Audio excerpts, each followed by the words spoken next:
Welcome to Cold War Conversations, the home of real stories of the Cold War. So we were learning German from a former Messerschmitt Bf-109 pilot who apparently had been taken prisoner of war and brought over into Georgia. This is Cold War Conversations. If you're new here, you've come to the right place to listen to Cold War history. Please make sure you follow us in your podcast app so you don't miss future episodes. Author Tom Hapgood is a US military brat, aka the child of a parent or parents serving full-time in the US Armed Forces. The stories shared reveal how these children navigated their identities as they lived in foreign lands. Amidst the challenges, there were countless adventures and opportunities for cultural exchange that enriched their lives. From navigating new cities to forming lifelong friendships, the life of a military brat is filled with unique experiences that shape who they become. Do check out Tom's novel, Lost Letters, based on his experiences as a brat. There's links in the episode information. I'm delighted to welcome Tom Hapgood to our Cold War conversation. BRATs is under scrutiny a little bit, the actual history or etymology of the acronym, I guess, and that we kind of like the fact that it might have been British Regiment Attached Travelers. When the British military would travel the world, they would often bring children with them. Now, that could be one of those backronyms that, where we sort of, assign it later.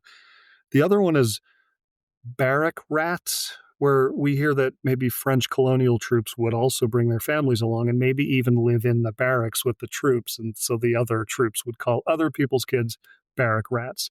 It's unsure, but that's where we kind of liken it to. And it's not necessarily a negative acronym. It's entirely possible that at times it was applied to, especially the teenage children of the military troops around the world. But we like brats now. It's kind of a positive moniker. Some groups are attempting to switch it to maybe mill kids, military kids, but that seems less fun. And, brats we get to keep in all caps because it's an acronym. So that's just fun too.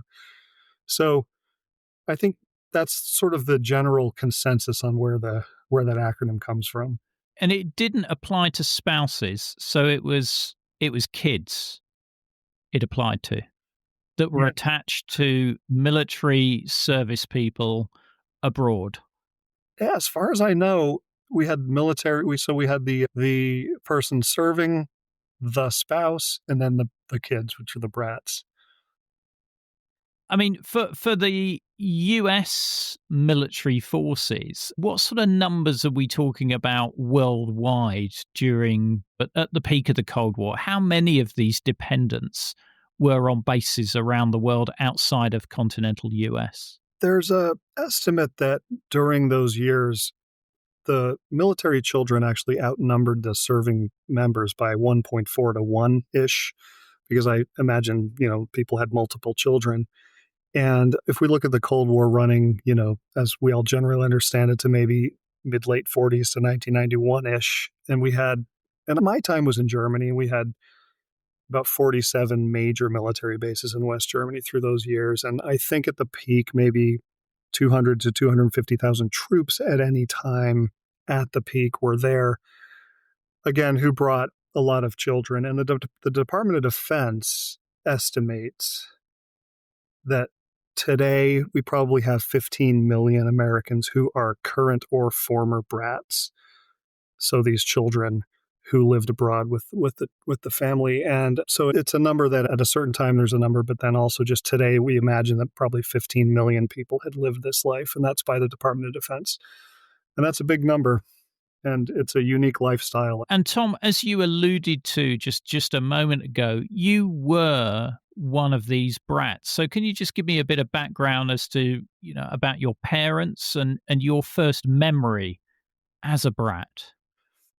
I feel really lucky to have lived the lifestyle of the military brat. I should quickly sidebar and note that a lot of people had a bit of a rough go of it. The moving every 3 years, the landing in all these different cultures and needing to make new friends. And we soaked up the experience. So I was 15 when we moved from Fort Huachuca, Arizona, to Karlsruhe in the southwest of Germany. And we lived there for 5 years. And I had a father who wasn't necessarily at all the traditional sort of tyrant dictator of the family. He was a former colonel by that point, but was working with the military on an army base, but was a big softie. So it was fun for us to travel every weekend. And he, before all of that, when I was smaller, he worked at a research lab in Natick outside of Boston in Massachusetts. And he had been trying to get back over to Germany for years. He was there in the late 50s, early 60s when the wall went up. And so it was a big day when he announced that we were moving to West Germany in 1985.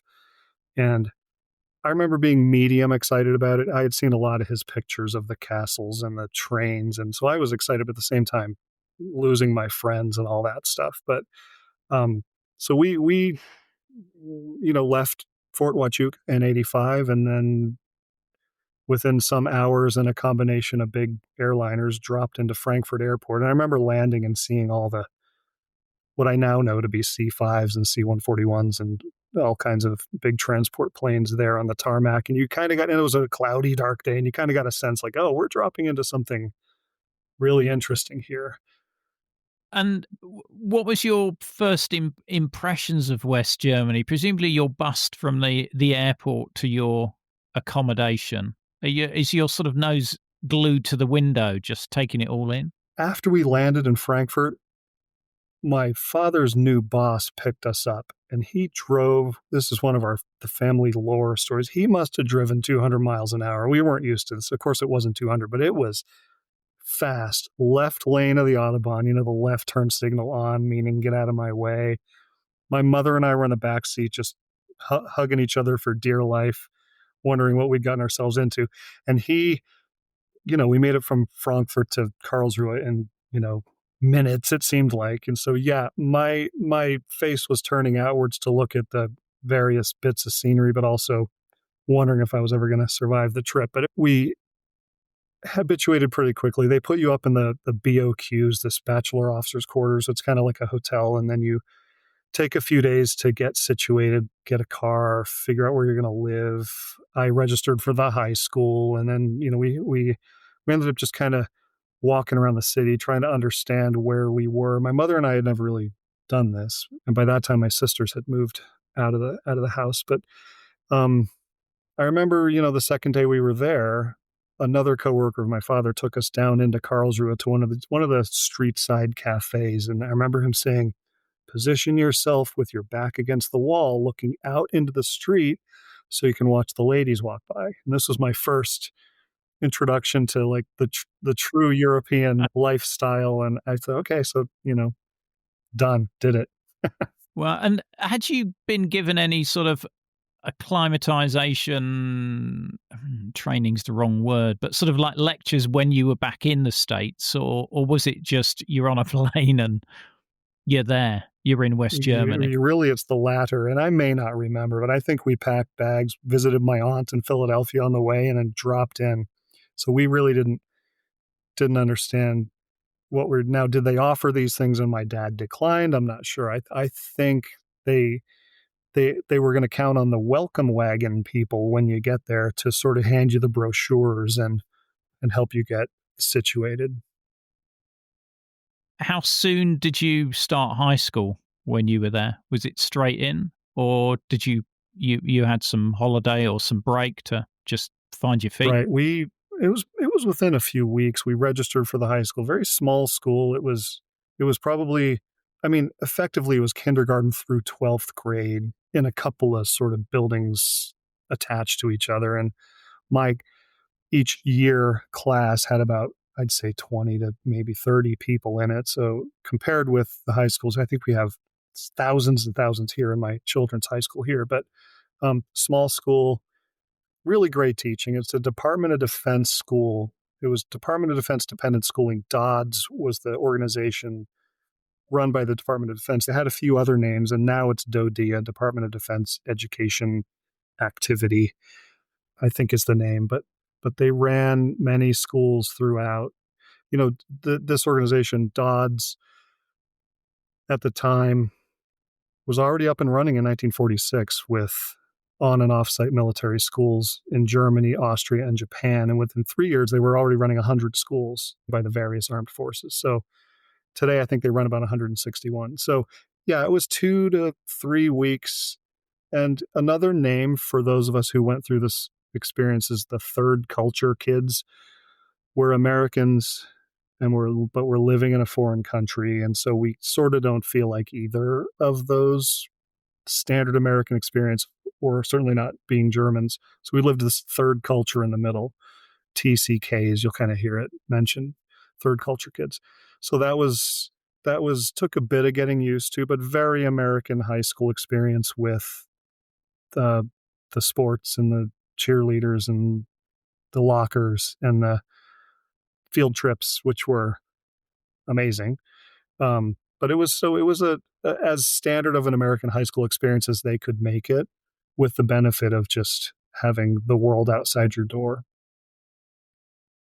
Because these US bases, it was like America in there, wasn't it? Because you'd have I can't remember what the store's called where you can buy everything. What Right. was it Well, called? the Army ran the Post Exchange, or the PX, and then I think the Yeah. Air Force ran the BX, Base Exchange. So that was like a little department store of sorts where we'd buy clothes and various things. Next to it was the commissary where we bought our groceries. But we used American dollars. A lot of us drove American cars. We bought gasoline with dollars. We had the Minuteman Theater where we would watch our movies and stand up at the beginning with the national anthem and the flag on the screen. We had the bowling alley, cafeterias with microwave burritos. You could live a pretty American lifestyle as much as you wanted. And some people, again, were a little bit uncertain about the whole thing, but many people lived out in the towns and not in Paul Revere Village, which is where most of the Americans lived. So some people really embraced the opportunity, and so other people. But yeah, a little America within Germany. Of course, this was repeated throughout Germany. And then, of course, England and France up through the mid late 60s, and then Spain, Greece, Turkey, and then South Korea, everywhere, Japan, all around the world. This experience has happened with brats. You mentioned just a moment back about field trips. Can you tell me about those? Yeah, and I'm a aficionado, if that's even the right word, for World War One. But when I was 17, we took a trip over to Verdun, which might have been 3-4 hours away, and walked through the trenches, and it would be like this. Today we're going to talk about World War One, and then we'll talk about the Maginot Line, and hey, let's get on the bus and go see it. And so we would then be crawling through the tunnels of the Maginot Line over in Alsace, I think, somewhere. And then we'd talk about castles in medieval Germany, and then we would get on a bus and go see those. And we had overnight trips. We would visit, oh gosh, Model United Nations is a great one that we all remember. We went to The Hague, Holland for 3, 4, 5 days, and I think it was the World Forum Theater, maybe is what they called it. But kids from all over Europe would go and pretend to be certain countries, and that was greatly remembered by everyone as a fun trip. So the field trips could have been a couple hours where you visit some major world history site, or it could be these overnight trips. Very, very interesting and fun. Really, really impacted a 15-year-old's life, I'll tell you. Yeah, I can imagine. I mean, as a 15-year-old, you're old enough, presumably, to go off base and explore Karlsruhe yourself. Yeah, other than a few experiences I'll mention in a minute during some more tense times, but my father made the decision to not live in that Paul Revere Village, PRV, with the rest of the Americans. We lived out in the northeast part of the city, probably 15-minute bike ride from the base and the big palace in the middle of Karlsruhe. And that was one of the first places my mother and I walked. It was close enough from the main center of the American experience to the big yellow palace in the middle of Karlsruhe. And it's one of those absolutist sort of monarch cities where the roads all radiate out in spokes from that palace in the middle of the city, and beautiful. What struck us is that as you walk down the main kind of shopping street of Karlsruhe, you can see, and everyone notices, it's fascinating, every other building or every third building along the street is newer in a kind of 50s, 60s style. And other ones, so every other building basically was still in that old, maybe 1800s style. And came to find out that, of course, some of the buildings survived the bombings and fire bombings and others didn't. And the ones that didn't, they just put up a more modern 20th century looking building in the spot. And it was really interesting to notice that juxtaposition between the two styles of architecture and really looking at history and understanding right there that we'd been standing and walking and shopping in areas that had been bombed during the war. And I was there in 85, so really just 40 years after the end of the war. Particularly, I think in the East, you'd still see a lot of that bomb damage in East Germany and off the main areas of East Berlin. Did you pick up much German in your 3 years there? Were you able to converse with the locals? I tried. I took all the German classes in the high school. We had a German teacher, beloved, but a little bit salty. And so some kids would make some jokes, and he was very stern, but with that sort of glint in his eye. And he was a great, great man, Dieter Zink. And so people would make jokes about peanut butter specifically because apparently he hated it. He wouldn't touch it. And the rumor was that he had been kept as a prisoner of war in Georgia in the south of the United States, where a lot of peanuts are grown. And I think we found out later that was true. He had been a Messerschmitt Bf 109 pilot during the war, and we actually found photos of him. So we were learning German from a former 109 pilot who apparently had been taken prisoner of war and brought over into Georgia. So I think he honestly hated peanut butter and peanuts, but that was the fun little sort of joke that the kids had with him. But we learned German well. I mean, he was a great teacher. He did bring some humor in now and then, but he was stern. And then I joined the American, what was it called? The American League of Schools, ALS, or these groups where they would pair up the German kids and the American kids and go on little trips and meet for lunch and visit each other's houses for dinner. And a lot of the kids had maybe an American officer or soldier father and a German mother. There were a lot of those relationships. So those kids all spoke fluent German, and they would help us. We tried. It was a bit of a tough language. And being the typical teenager, we probably didn't try that hard looking back. I wish I spoke it better. I then studied it in college too. I speak it okay today. I'm just trying to get over having a Messerschmitt 109 pilot as your German teacher.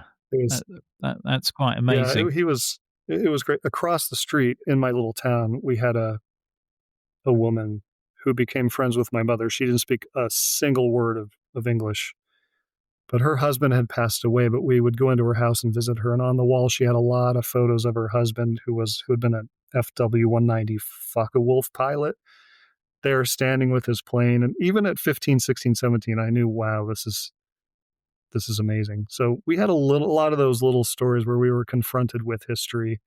But, in that city, Karlsruhe, from what I've heard, I worked on a documentary film some years ago and gathered a lot of footage, which I still haven't finished. But the German population in Karlsruhe and the Americans seemed to make a pretty good relationship work throughout those 50 years that Americans were living in Karlsruhe. Occasional flare-ups and soldiers getting in fights in the bars and whatever. But, all things considered, it wasn't the worst experience for a lot of people, and Americans and Germans made it work. And we had a lot of Turkish people working on the army base, and it was a very international experience, more than just Americans and Germans. And that's you can't really buy that kind of education in your teenage years. So we really, really benefited immensely from the opportunity. I can imagine your German teacher probably wouldn't have voted for Jimmy Carter then if he had an aversion to peanuts. I bet you're right, for sure. Yeah, and I had been when was Carter? 76 to 80, maybe? 70, 17. When was the Iranian hostage crisis? Was Yeah, 80. Reagan So, came in yeah, I 80, think and 76, they right. kept the hostages apparently until Reagan came in or something. But yeah, so yeah, I had just missed it. That would have been fun though, during that time to have him as a teacher for sure. You mentioned visiting German families. Normally, there'd be a US connection there. Did you have any German friends who were not military or connected with the military in any way?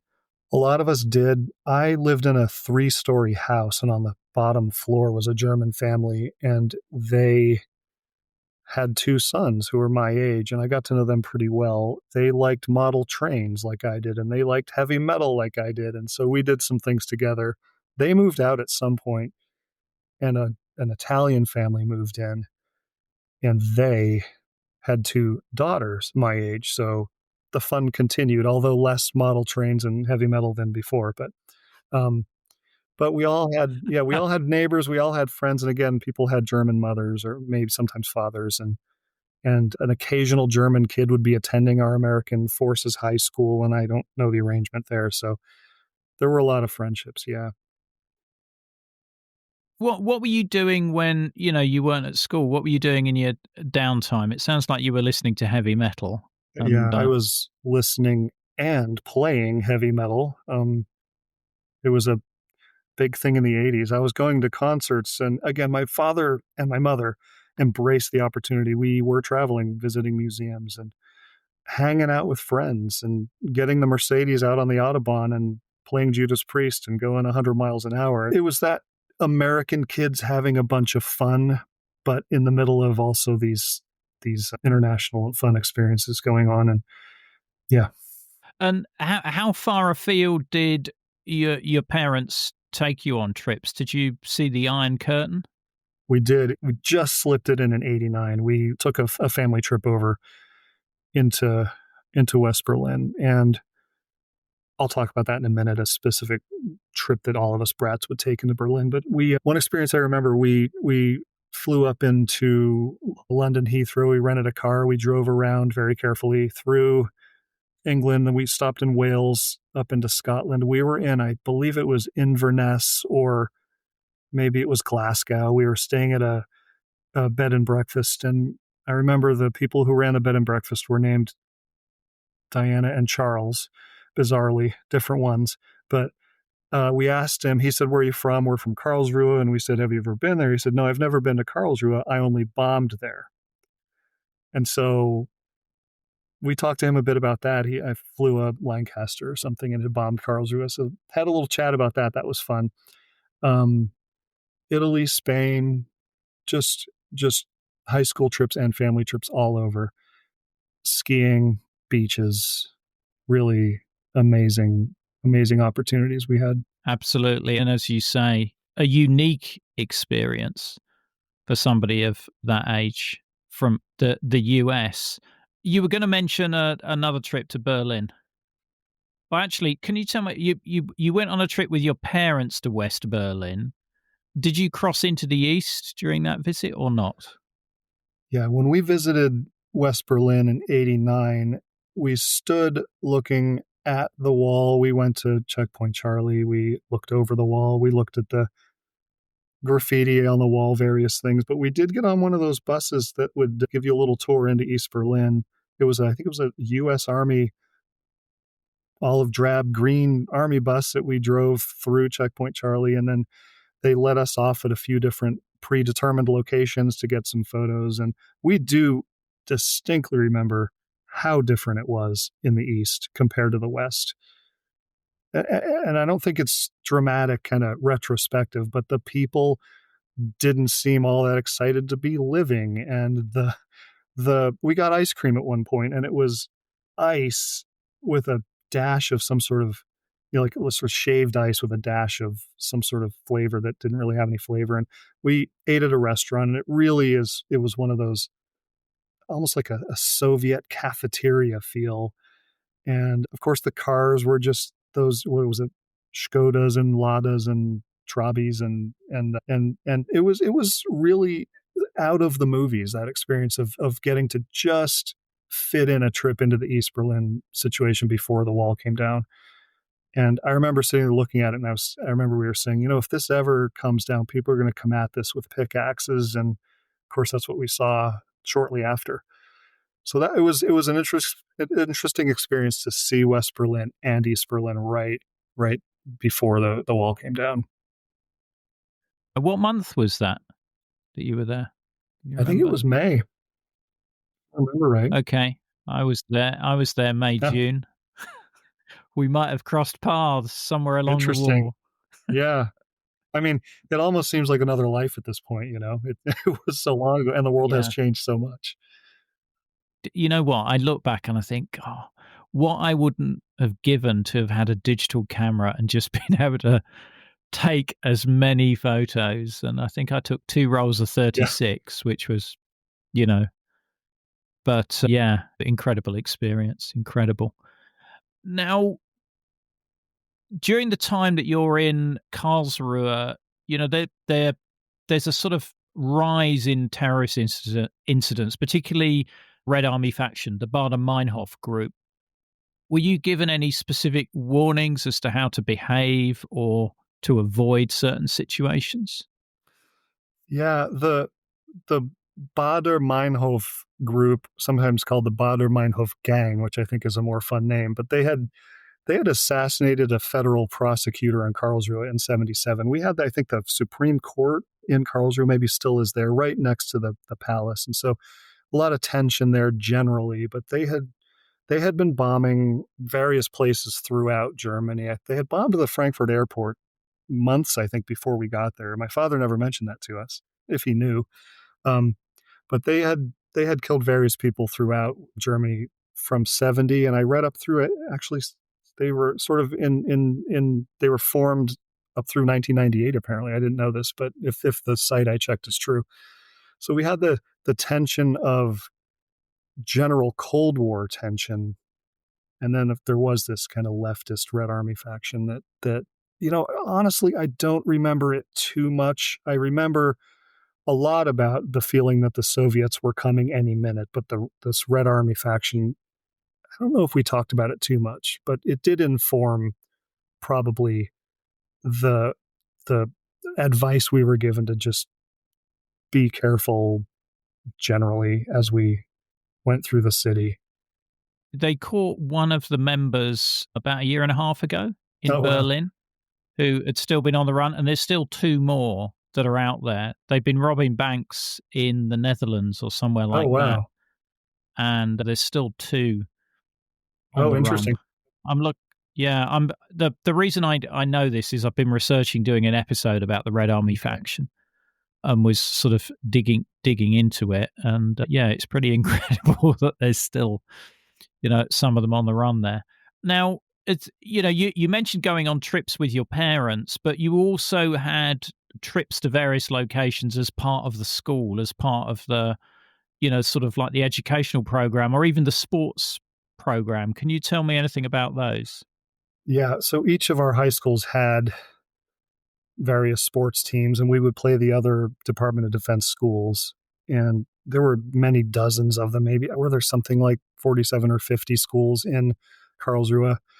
We would play them. We would get on buses and or trains, go to those schools, maybe stay overnight, play tennis, basketball, soccer, football, of course.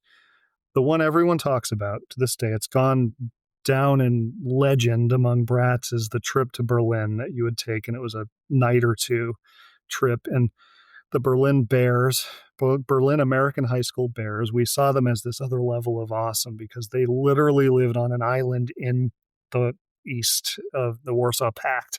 And so they would travel out of Berlin to play schools over in West Germany, and we would travel over to see them. We would get on a train at night in Karlsruhe, go up through Frankfurt, and head then over to the little town. A lot of your visitors will know some of these names, but it was Helmstedt was the little city at the Iron Curtain, which was the famous by associated name Checkpoint Alpha. And we would pull in there on the train. They would then detach the locomotive and the crew, the West German and or American military police would make a bunch of changes at that point, and they would pull a GDR, East German locomotive and crew to then pull the train over to West Berlin. We would make a quick stop in Marienborn, which is where the Soviet checkpoint was. That was always the most tense. They'd come on with the AKs and the dogs, and we would have to swear that we would not interfere in any way by raising the shades, taking photographs. And so that took a while. The train trip took a long time, although it wasn't even that far because of those two stops and the changing of locomotives. And of course, the shenanigans would happen on this train, and blinds would be raised, photographs would be taken with flash. And at that point, the train would lurch to a halt again, and the the shouting would start. The Soviets, they took this all very seriously. I look at it with a bit of humor at this point, but it was really serious and scary at the time. They'd come on and they'd identify the poor kid who's quaking, who took the photo. Sometimes it was a Boy Scout or a high schooler. And then the coaches or, everyone's running around and trying to figure out how to punish this kid and probably his father. And ultimately, we'd make it through after some point. We always heard the story of the British kids who threw eggs at the guards. And so that might have played into things too. I don't know if that's a real history or not, but okay, we'd travel through the night through East Germany. Of course, the whole time we're looking out the blinds. I mean, this would be like taking a trip through North Korea now. I mean, I'd want to see what it looks like out there. We'd then arrive at checkpoint Bravo, which was at the sort of southwest of Berlin. I forget the name of the little town. It was later Potsdam, I think, but checkpoint Bravo, they'd switch again the locomotive back to a West German locomotive and team and take us into the station where we would get off the train, check into a hotel or barracks or whatever somewhere, play our very important sports, tennis, football, soccer. I believe we stayed overnight and maybe we went sightseeing a few times around West Berlin, and then we would get back on the train and repeat the entire thing. And the shenanigans on the train during the night are legendary. I mean, they were these compartments where the seats would fold down into beds, and we were, quote, sleeping through the night on the trip. And the heavy metal, the Doritos, the running around, the being crazy, it was everyone's biggest memory about these high school trips. The rest of them were a train trip that was still fun, but the Berlin duty train experience is beyond anything to kind of explain to people today what it was like. And I guess, again, if you took a train through North Korea, that might be a similar experience today, where it's kind of a Hunger Games, situation. I can imagine we'll probably have people contacting us via the Facebook group or elsewhere with their experiences, and they'd be very welcome to do that. We're always interested in hearing about people's experiences that link to episodes or don't even link to episodes. Did you smuggle any contraband alcohol onto these trains or not? Surely not. No, that never happened, I'm sure. I weirdly, living in Germany, was not a drinker, but a lot of my friends were. So I imagine, I remember a good Coke or something, but yeah, that must have been part of the experience. And those kids who lived in Berlin, those American kids, and a lot of us, but they had a go bag ready to go just in any case that they were ordered to evacuate, that they just kept it in the closet. And I learned recently that this was not the case in my day, but kids throughout the 60s, maybe into the 70s, the children actually wore dog tags at all times. And they had these evacuation cards. Leslie Brown, who I reached out to on a Facebook group, said that they wore these dog tags every day, had these evacuation cards, evacuation drills at the school. And I had those too. This was before ID cards. And these dog tags had typical things, but they had the student's name, they had the dad's name, his rank. It might have been mother, but often dad's name, rank, ID number, religion, blood type, and whether you were a son or daughter. And I didn't know about that, but that was interesting. So through the years, you would literally have identification on you at all times in the form of the dog tag.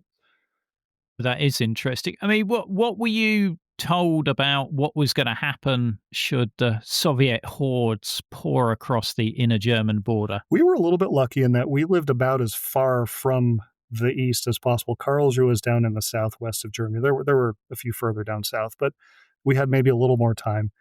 We had these non-combatant evacuation orders, these NEO drills of a sort.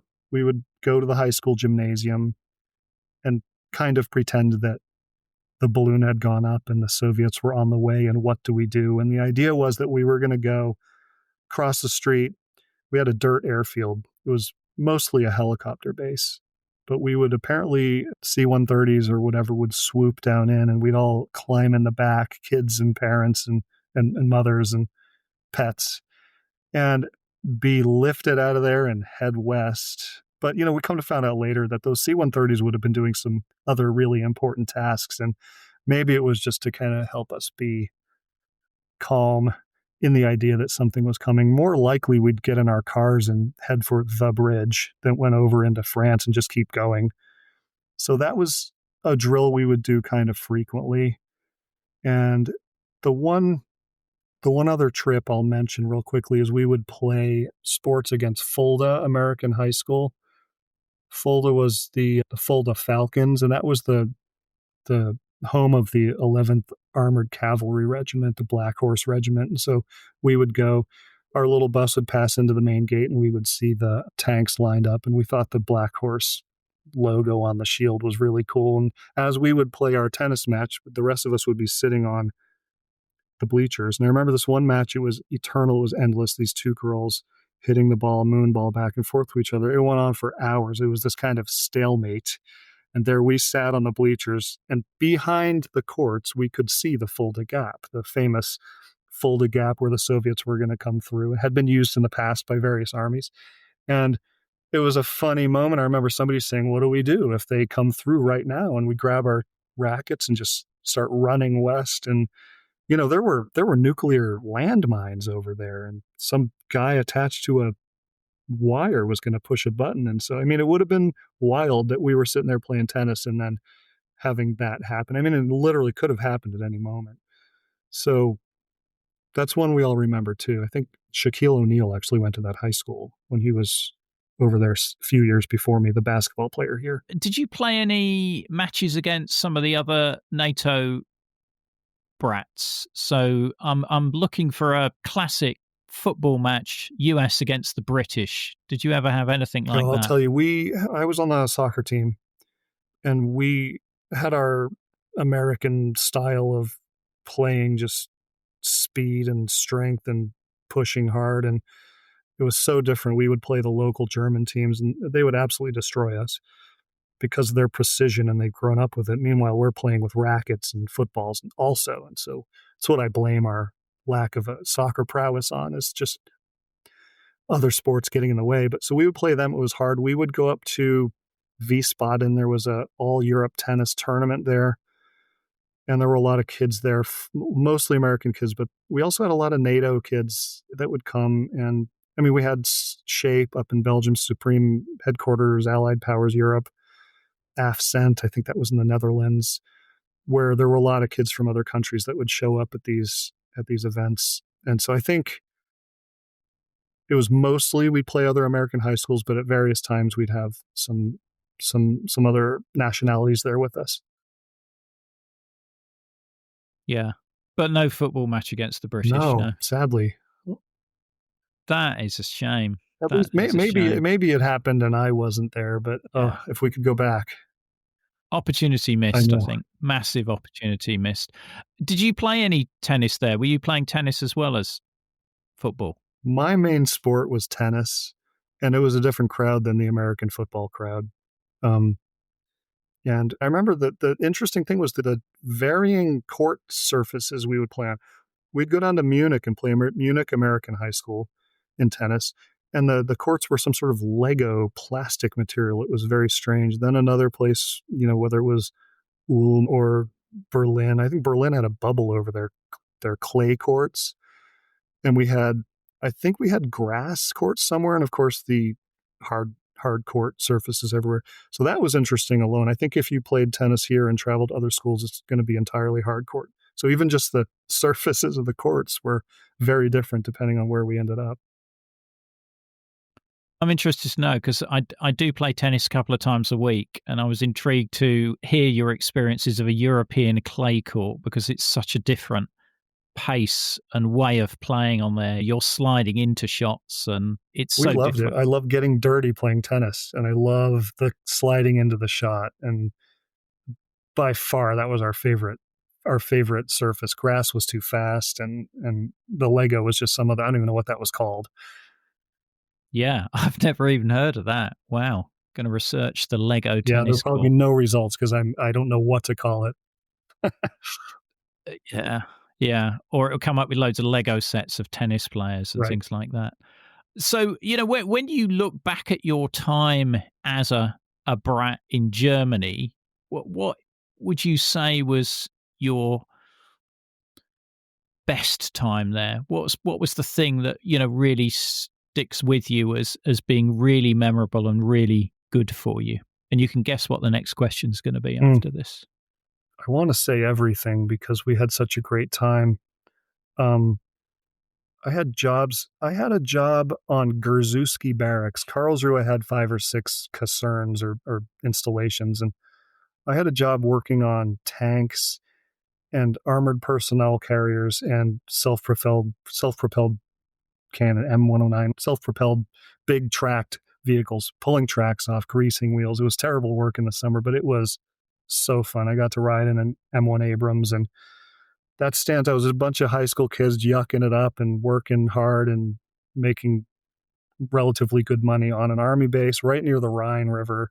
That was a great summer. That was my final summer there. Wow, that beats washing cars, I guess. It really does. We greasing bearings and axles of large armored equipment was, I mean, I still think back at how interesting and fun that was compared to the delivering chicken wings on a bicycle or whatever people are doing here. Yeah, it sounds like you'd be a lot of use at some of these military museums in terms of maintaining some of their collection, if you've got that sort of expertise I've still thought there. about it, my claim to contributing to the war cause, because I never joined up. I kind of wish I had, but the vehicles we worked on in that summer job, then within months, I think August 2nd or whatever, when we started sending everything down to Desert Storm in 1990, my vehicles that I greased the bearings for went to fight in the Gulf War. That's my contribution as a 19-year-old.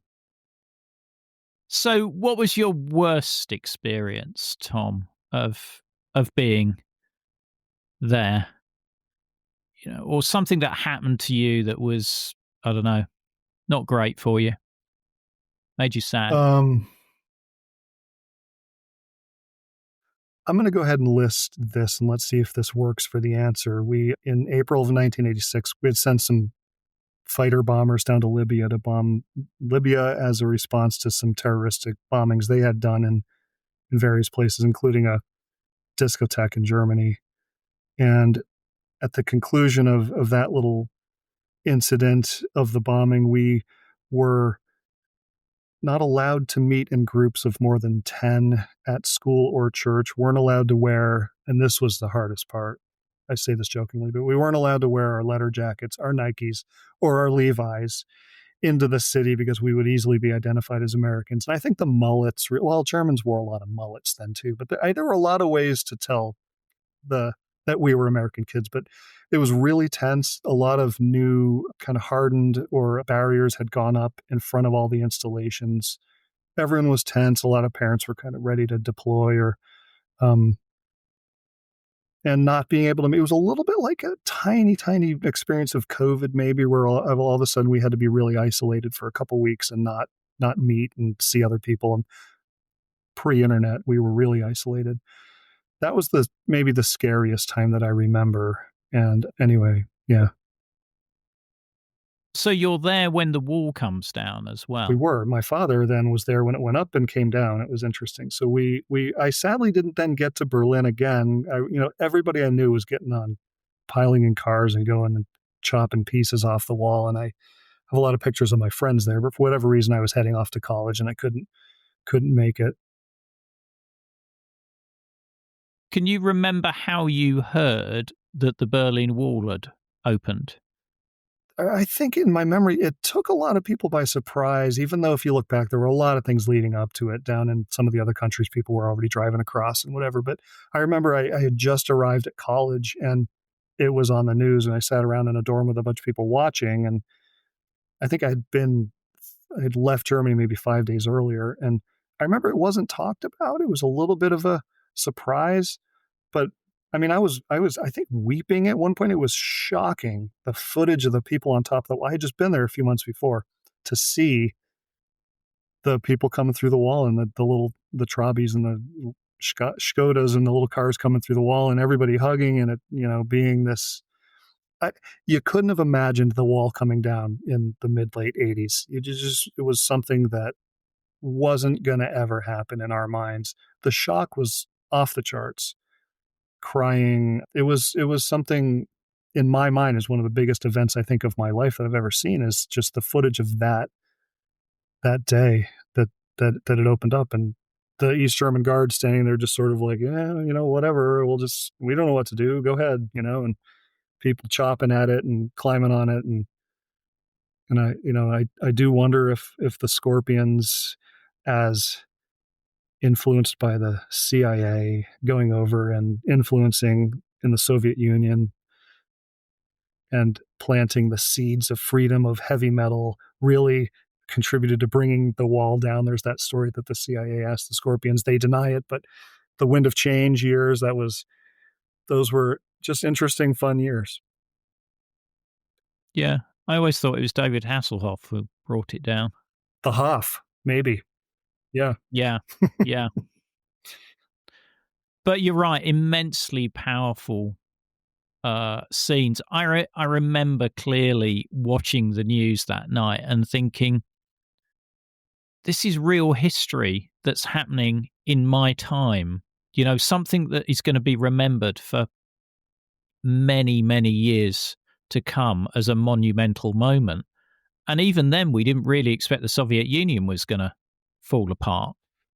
And then within, 2 years, that had disappeared. I teach at the University of Arkansas. I had a student in here. She's helping me with my second book. I released my first one called Lost Letters some months ago about the time over there in Germany.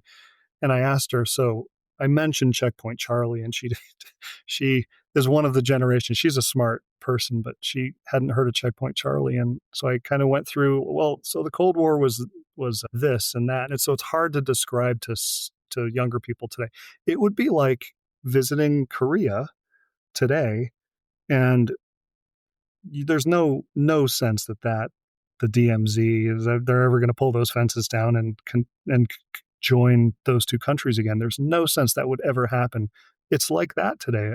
Tomorrow, hearing, oh well, they're going to, North is opening up and North and South are going to reunite. It was that sense back then that it would never happen.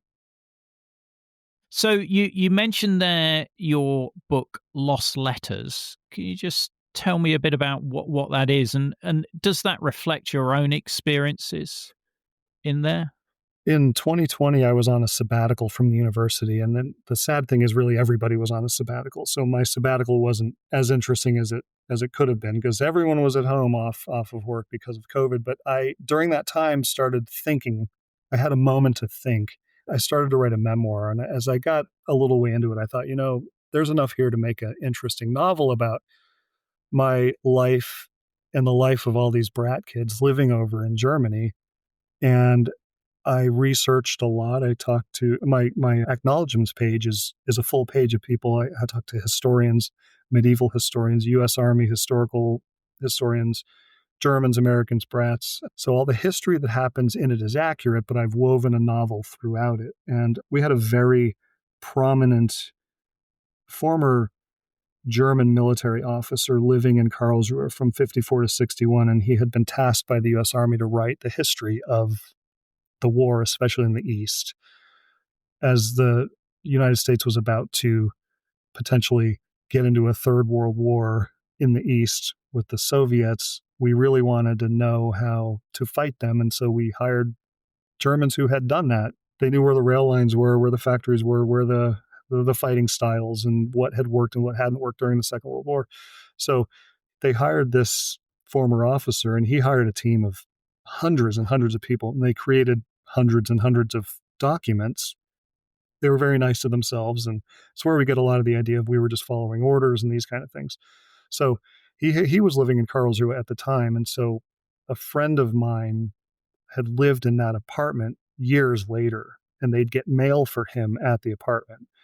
And he had been the chief of the Army High Command under Hitler during the Second World War. And so there was this interesting connection to history, is that my friend is getting mail for this former officer, who, by the way, not my friend, the officer, was the only person in history to receive the highest civilian award from both Adolf Hitler and John F. Kennedy, which is a fun little tidbit.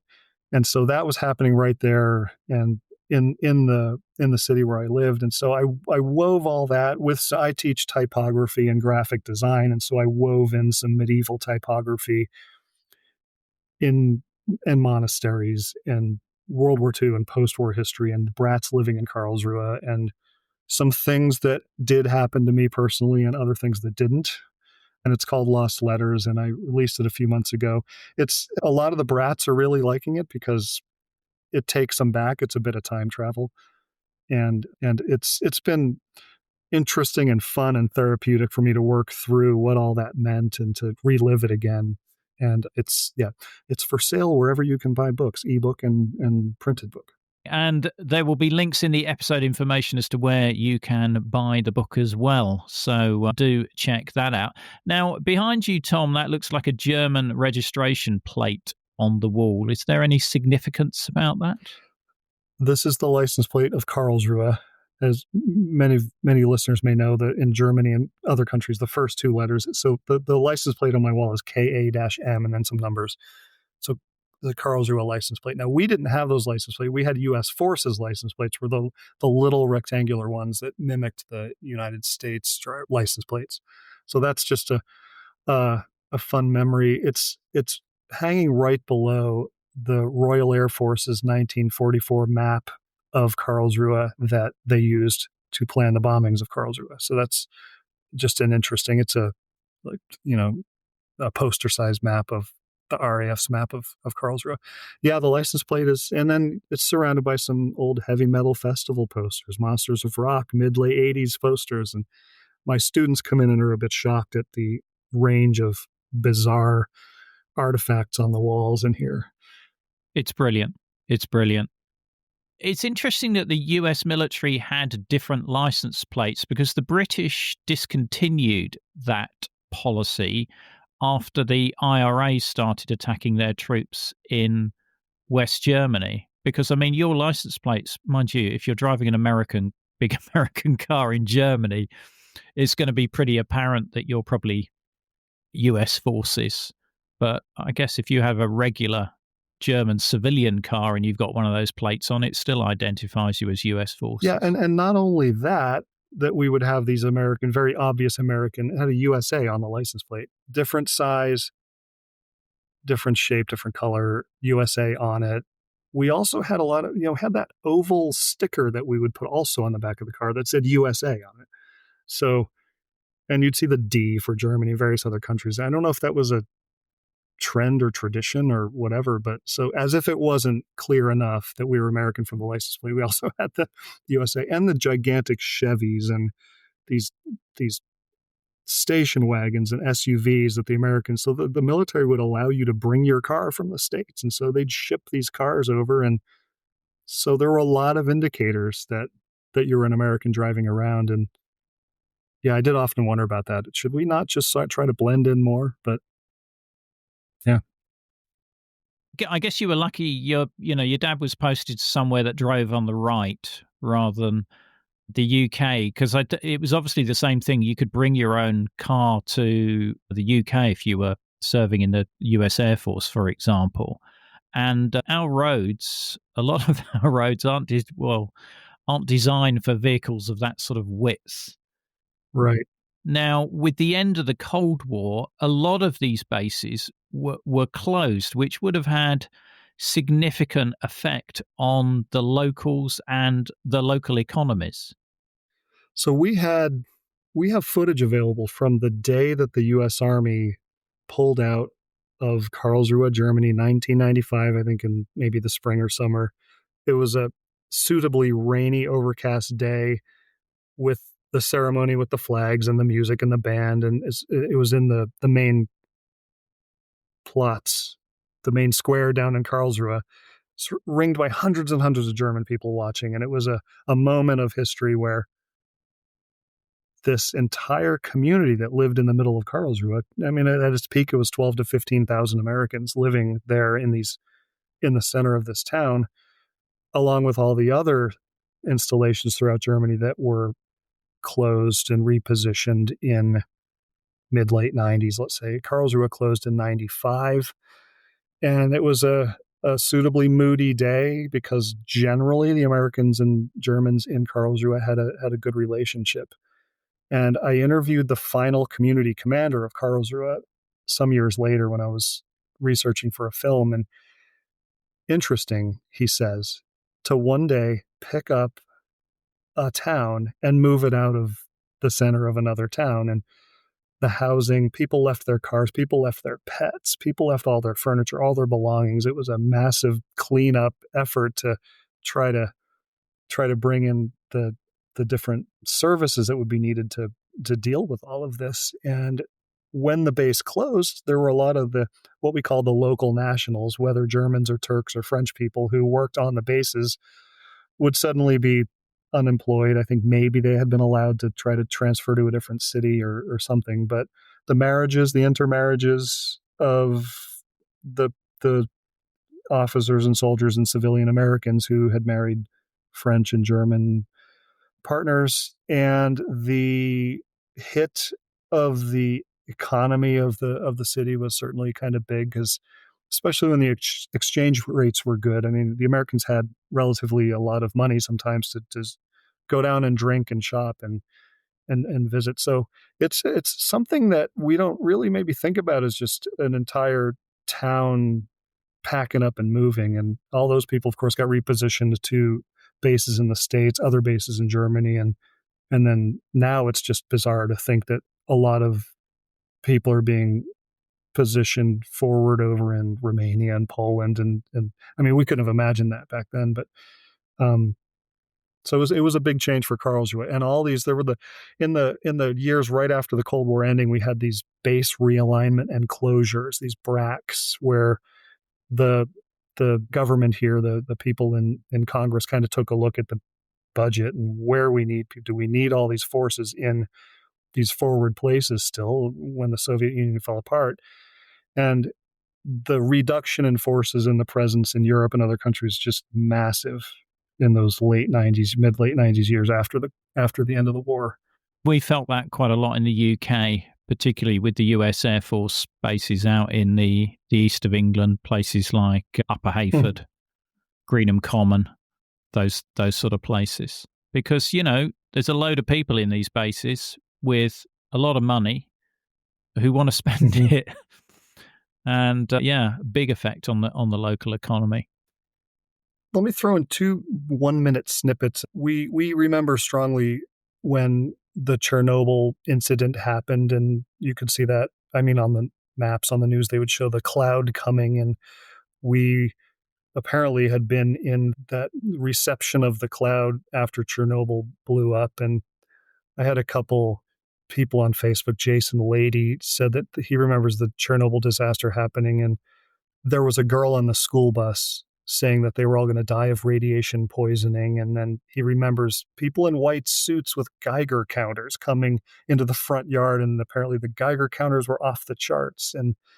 And people like him and others also can't donate blood to this day, because we also had the mad cow situation happening around the same time. And, even today, I tried recently to donate blood. And apparently, since we lived in the 80s in Europe, we can't donate blood. So we a lot of the brats remember the Chernobyl years, and then the mad cow comes up all the time if you try to donate blood. Wow. Wow, that's incredible. God, we'd forgotten about mad cow disease. That's really ancient history, but obviously in the US, you still hold that against us. Okay. I know. And Chad Elmore lived in Korea. He provided the story where his school bus had chicken wire on the windows so that no one could toss grenades into the school bus. And then Wow. What year was that? Did he say what year that was? he didn't. He also lived in Germany near a Nike missile site. And then Lisa Ing provided me the story of that Berlin trip where she was on the train. The platform was lined with Soviet soldiers, very rigid, very stern, tense situation. And as the train began to pull out of the station, she and her friends were waving to the Soviet soldiers, and they were, of course, very unresponsive until one at the very end slightly raised his hand to wave at them with a little half smile. And she thinks of that day to this day, that, at the end of the day, we are all just people living on various sides of these issues. But we, given the chance, we can all get along. So I thought that was a nice little tidbit that she provided, but a very unique experience living as a brat overseas. That's a lovely story from Lisa. I'm glad you shared that with us. And it's been incredible speaking with you and understanding more of this sort of, I guess it's quite a forgotten story or an unknown story of the Cold War. And I do like an unknown story to share with our listeners. It's not all spies and nuclear near misses. Regular life goes on, and a lot of particularly US and British troops did bring their dependents to their stations overseas. The episode extras, such as videos, photos and other content, are available via a link in the episode information. The podcast wouldn't exist without the generous efforts of our financial supporters, and I'd like to thank one and all of them for keeping the podcast on the road. The Cold War conversation continues in our Facebook discussion group. Just search for Cold War Conversations in Facebook. Thanks very much for listening, and look forward to seeing you next week.